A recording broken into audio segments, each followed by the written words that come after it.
The movement has strayed away from, just being fiscally conservative, socially conservative.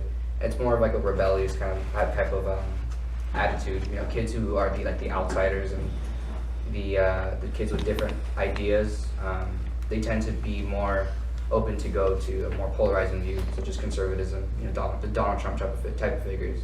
I've seen that a lot now. That you see more young, very rebellious conservatives, such as Milo Yiannopoulos, who's very out there on the far right, alternative right, you might call him. So I think the conservative movement stands more of a rebellion against the status quo at this point.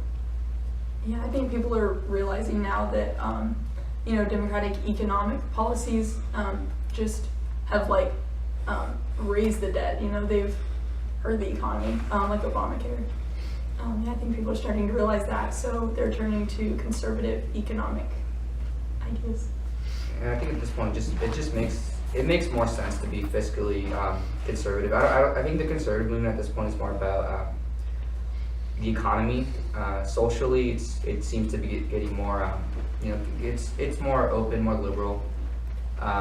You see a lot more libertarians and free thinkers in that aspect come out of out of hiding in the conservative movement.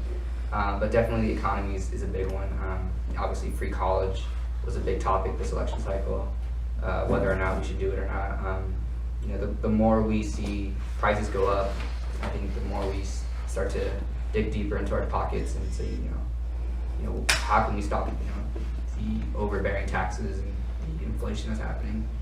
And also Trump was the only one in the debate that said, he's finally going to be able to know what to do with the money and the taxes, and he's actually going to be able to know, how to use that money in a good way and how to save it and not to spend it. And he was saying, there's so much money that everyone is spending, I think it was in China, and they were spending so much money there, and he's going to try to do his very best to keep it, or just to change it and save it and